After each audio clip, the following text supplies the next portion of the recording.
ಇವತ್ತು ನಾವು ಮಾಡೋ ರೆಸಿಪಿ ಯಾವುದಂದ್ರೆ ಸಿಂಪಲ್ ಚಿಕನ್ ಗ್ರೇವಿ. ಮೊದಲು ಚಿಕನ್ನ ಕಟ್ ಮಾಡಿಕೊಂಡು ನಾನು ಕ್ಲೀನಾಗಿ ತೊಳ್ಕೊಂಡ್ಮೇಲೆ ಗ್ಯಾಸ್ ಹಚ್ಕೊಂಡು ಒಂದು ಬಾಳಿಗೆ ಇಟ್ಕೊಂಡು ಎಣ್ಣೆ ಹಾಕಿ ಈರುಳ್ಳಿ ಹಾಕ್ಕೊಂಡು ಕೆಂಪಾಗಿ ಫ್ರೈ ಮಾಡ್ಕೋಬೇಕು. ನಾನು 2 ಟೊಮೆಟೊ ಹಾಕ್ಕೊಳ್ತೀನಿ. 2 ಟೊಮೆಟೊ ಹಾಕ್ಕೊಂಡು ಮಿಕ್ಸಿ ಜಾರಿಗೆ ಹಾಕ್ಕೊಂಡು ಮೇಲೆ ಕೊಬ್ಬರಿ ಹಾಕ್ಕೊಳ್ತೀನಿ. ಈಗ ಮಿಕ್ಸಿ ಮಾಡ್ಕೊಳ್ತಿದ್ದೀನಿ. ಈಗ ನಾನು ಒಂದು ಬಾಳಿಗೆಗೆ ಎಣ್ಣೆ ಹಾಕ್ಕೊಂಡು ತೊಳೆದಿರೋ ಚಿಕನ್ ಹಾಕ್ಕೊಂಡು ಫ್ರೈ ಮಾಡ್ಕೊಳ್ತೀನಿ. ಫ್ರೈ ಹೇಗೆ ಮಾಡಬೇಕಂದ್ರೆ ನೀರೆಲ್ಲ ಬಿಡಬೇಕು. ಅದು ಈಗ ಅದಕ್ಕೆ ನಾನು ಉಪ್ಪು ಹಾಕ್ಕೊಳ್ತೀನಿ. ಮೇಲೆ ರುಚಿಗೆ ತಕ್ಕಷ್ಟು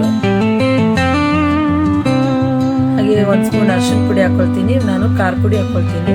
ನಮಗೆ ಖಾರ ಕಡಿಮೆ ಬೇಕು, ನಿಮ್ಗೆ ಎಷ್ಟು ಬೇಕು ನೋಡಿ ಅಷ್ಟು ಖಾರ ಹಾಕ್ಕೊಳ್ಳಿ. ಮೇಲೆ ಕೊತ್ತಂಬರಿ ಹಾಕ್ಕೊಳ್ಳಿ. ಈಗ ಅದಕ್ಕೆ ನಾನು ರುಬ್ಬಿದ ಪೇಸ್ಟನ್ನು ಹಾಕ್ಕೊಳ್ತೀನಿ. ಹಾಕ್ಕೊಂಡು ಅದನ್ನು ಕೈ ಆಡಿಸಿದ ಮೇಲೆ ಗರಂ ಮಸಾಲ, ಚಿಕನ್ ಮಸಾಲ, ಶುಂಠಿ ಬೆಳ್ಳುಳ್ಳಿ ಪೇಸ್ಟ್ ಹಾಕ್ಕೊಂಡು ಈಗ ಫ್ರೈ ಮಾಡಿ